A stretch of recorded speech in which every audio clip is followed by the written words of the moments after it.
North Indian ஸ்டைலில் வெண்டைக்காய் வச்சு பிந்தி மசாலா ரெசிபி தான் நம்ம இந்த வீடியோவில் பார்க்க போகிறோம். அதுக்கு ஃபஸ்ட்டு வெண்டைக்காய்கள்லாம் நம்ம நல்லா தண்ணியில் வாஷ் பண்ணிக்கலாம்.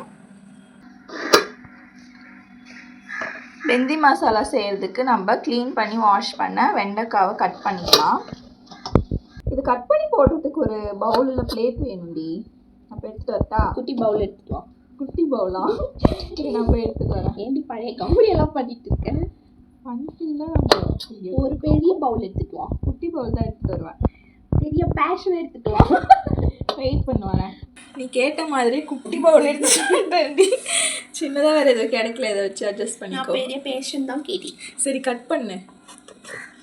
இப்போ இந்த ரெசிபி செய்கிறதுக்கு நம்ம இந்த மாதிரி நீட்டாக இந்த ஷேப்பில் கட் பண்ணிக்கலாம். சில பேர் இதை 4 ரவுண்ட் டிவைட் பண்ணுவாங்க, 2ஆக கூட போடுவாங்க. பட் நம்மளுக்கு ரொம்ப மெலிசாக போட்டுக்கலாம். மசாலாலாம் அதில் நல்லா ஊறி டேஸ்ட்டு சூப்பராக வரும். நாங்கள் மெலிசாக போட போகிறோம். இது நம்ம மசாலாலாம் தடவி எண்ணெயில் டீப் ஃப்ரை பண்ணி எடுக்க போகிறோம். நிறைய மெத்தடில் இதை குக் பண்ணுவாங்க, பட் நம்ம டீப் ஃப்ரை தான் பண்ண போகிறோம் இந்த ரெசிபி இந்த வீடியோவில். கிறிஸ்பி பிந்தி மசாலா. ஆமாம், வெண்டைக்காய் நம்ம இந்த மாதிரி கட் பண்ணிவிட்டு மசாலா ஆட் பண்ணுறதை பார்க்கலாம். ஆல்ரெடி இந்த ரெசிபி யாரெல்லாம் ட்ரை பண்ணியிருக்கீங்க, டேஸ்ட் பார்த்துருக்கீங்க, யாருக்கெல்லாம் ரொம்ப ஃபேவரட் சொல்லிட்டு கமெண்ட் பண்ணுங்கள். நாங்கள் இப்போ தான் ஃபஸ்ட் டைம் குக் பண்ண போகிறோம். யூடியூப் பார்த்து தான் இந்த ரெசிபி நம்ம பண்ண போகிறோம். பட் நீ உன் ஃப்ரெண்டு வீட்டில் சாப்பிட்ருக்கலடி. என்னோட சிஸ் ஆல்ரெடி அவளோட ஃப்ரெண்டு வீட்டில் ஸ்கூல் படிக்கிறப்போ டேஸ்ட் பார்த்துருக்கா. அப்போலேருந்து சொல்லுவா அது ட்ரை பண்ணி பார்க்கணும்னு சொல்லிட்டு இப்போ தான் எங்களுக்கு சான்ஸ் கிடச்சிது.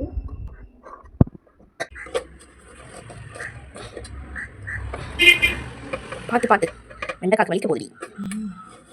இது வழுக்கும். இந்த இடத்துல நம்ம ஸ்டெப்பாக பிடிச்சிக்கணும். இந்த மாதிரி கவுத்துடி இந்த மாதிரி அறியிற மாதிரி வழுக்கும்.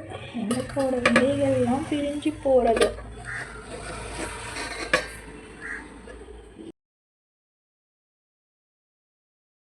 பிந்தி மசாலா செய்கிறதுக்கு ஃபஸ்ட்டு கொஞ்சமாக கடலை மாவு சேர்த்துக்கலாம்.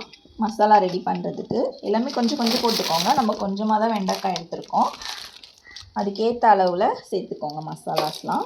நெக்ஸ்ட்டு கார்ன்ஃப்ளவர் மாவு கொஞ்சமாக ஆட் பண்ணிக்கலாம். கடலை மாவு நம்ம எடுத்ததை விட கொஞ்சம் அளவு கம்மியாகவே போட்டுக்கலாம். கார்ன்ஃப்ளவர் கொஞ்சமாக ஆட் பண்ணிக்கலாம். பஜ்ஜி மாவு இருந்தாலும் லைட்டாக சேர்த்துக்கலாம். நாங்கள் கடலை மாவே கொஞ்சம் எக்ஸ்ட்ராவாக போட்டிருக்கோம். அடுத்தது காரத்துக்கு ஏற்ற மாதிரி காரத்தூள் சேர்த்துக்கலாம். நாங்கள் லைட்டாக ஆட் பண்ணியிருக்கோம். உப்பு தேவையான அளவு சேர்த்துக்கலாம். போடு. கொஞ்சமாக புளிப்புக்கு லெமன் ஸ்குவீஸ் பண்ணிக்கலாம். லெமன் புளிப்பு திட்டமாக சேர்த்துக்கோங்க, எவ்வளோ வேணுமோ. அது சேர்க்கலனாலும் புளியோட சாறு கூட லைட்டாக ஆட் பண்ணிக்கலாம். தேவைன்னா சேர்த்துக்கலாம், வேணும்னா ஸ்கிப் பண்ணிவிடுங்க. லெமனும் புளியும். வீட்டு மிளகாய் தூள் வேணும்னாலும் கொஞ்சமாக ஆட் பண்ணிக்கலாம். நல்லா மிக்ஸ் பண்ணிக்கோங்க. ரொம்ப தண்ணிலாம் ஊற்றிடாதீங்க. லைட்டாக ஆட் பண்ணி மிக்ஸ் பண்ணிவிட்டு ஃபைனலாக எப்படி இருக்குன்னு பார்க்கலாம். 65 மசாலா வேணும்னாலும் நம்ம டேஸ்ட்டுக்கு ஏற்ற மாதிரி ஆட் பண்ணிக்கலாம். நாங்கள் கொஞ்சமாக சேர்க்குறோம். ஃபிஷ் ஃப்ரை மசாலா இருந்தாலுமே ஆட் பண்ணிக்கலாம். நாங்கள் 65 மட்டும் சேர்த்துருக்கோம். நல்லா மசாலாவோட நம்ம கட் பண்ணி வச்சுருந்த பிந்தியை சேர்த்துக்கலாம். வெண்டைக்காவை சேர்த்துக்கலாம். பார்த்து கொஞ்சம் உடச்சிடாமல் பண்ணுங்கள். அப்போ தான் நம்மளுக்கு ஃபுல்லாக கிடைக்கும். ஃப்ரை பண்ணதுக்கு மிக்ஸ் பண்ணிவிட்டு பார்க்கலாம். லைட்டாக தண்ணி ஆட் பண்ணி மிக்ஸ் பண்ணியாச்சு. ரொம்பலாம் தண்ணி யூஸ் பண்ணாதீங்க. நாங்கள் லைட்டாக தெளித்தோம், அவ்வளோதான். அதுவே கரெக்டாகிடுச்சு. இப்போது ஒரு இது 1/2 hour 15 minutes மேரினேட் பண்ணதை ஊற வச்சுட்டு அதுக்கப்புறமா நம்ம எண்ணெயில் டீப் ஃப்ரை பண்ணிடலாம். எண்ணெய் ஊற்றிக்கலாம். நம்ம பிந்தி மசாலாவை ஃப்ரை பண்ணுறதுக்கு நாங்கள் டீப் ஃப்ரை பண்ண போகிறோம். கொஞ்சமான எண்ணெயில் தான் பண்ண போகிறோம். எண்ணெய் சூடாகிடுச்சு, சேர்த்துக்கலாம். இந்த மாதிரி நீங்கள் கொஞ்சமான எண்ணெயிலே ஒரு 2-3 போட்டு எடுத்திங்கன்னா உங்களுக்கு டீப் ஃப்ரை பண்ண மாதிரி ஆகிடும். எண்ணெயும் வேஸ்ட் ஆகாது. போடு ஃப்ரை பண்ண டேஸ்ட்டும் கிடைக்கும். கையிலே ஒட்டி எல்லாம் உள்ளே போய் இது ஸ்லோ ஃப்ளேமில் வச்சு ஃப்ரை பண்ணிவிடுங்க. தீஞ்சி போயிடாமல் ஃப்ளேம் வைக்காமல் ஸ்லோலே பார்த்து ஃப்ரை பண்ணிவிடுங்க. ஃபஸ்ட் ரவுண்ட் ஃப்ரை பண்ணி எடுத்துட்டோம். செகண்ட் ரவுண்ட் ஃப்ரை பண்ணிவிட்டு லாஸ்ட்டாக பார்க்கலாம். நெக்ஸ்ட் ரவுண்ட் ஃப்ரை பண்ணுறோம். இந்த மாதிரி ரொம்ப முத்தி போகாமல் ஃப்ரெஷ்ஷான மலாட்டை எனக்கு இனிமேல் தோல் உரிச்சி சாப்பிட்டா ரொம்ப பிடிக்கும். சூப்பராக இருக்கும். யாரெல்லாம் இந்த மாதிரி சாப்பிடுவீங்கன்னு சொல்லிட்டு கமெண்ட் பண்ணுங்கள். செகண்ட் பேட்ச் ஃப்ரை பண்ணியாச்சு. மசாலா பிந்தி ஃப்ரை பண்ணியாச்சு. சூப்பராக இருக்குங்க. டேஸ்ட் பார்த்துட்டோம், ஆல்ரெடி சாப்பிட்டு பார்த்தோம் ஃப்ரை பண்ணிவிட்டு.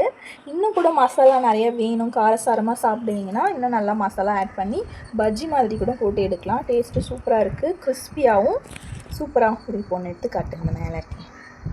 கிறிஸ்பியாகவும் சூப்பராகவும் இருக்குது டேஸ்ட்டு. நீங்களும் ட்ரை பண்ணி பாருங்கள். இப்போ டேஸ்ட் பார்க்கலாம். வெண்டைக்காயில் பண்ண பிந்தி ரெசிபி சூப்பராக ரெடி ஆகிடுச்சு. செம்மையாக இருக்குது. டேஸ்ட் பார்க்கலாம். எப்படி இருக்குது பாருங்கள். கிறிஸ்பியாக சூப்பராக இருக்குது. டேஸ்ட் பார்க்கலாமா?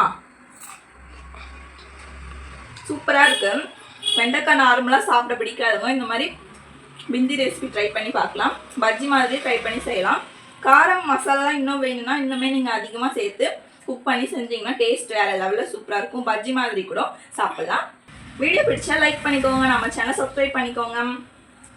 இந்த பிந்தி மசாலா ரெசிபியை ட்ரை பண்ணிவிட்டு எப்படி இருக்குன்னு சொல்லிட்டு கமெண்ட் பண்ணுங்கள். நெக்ஸ்ட் ஒரு விளாகில் பார்க்கலாம். பாய்.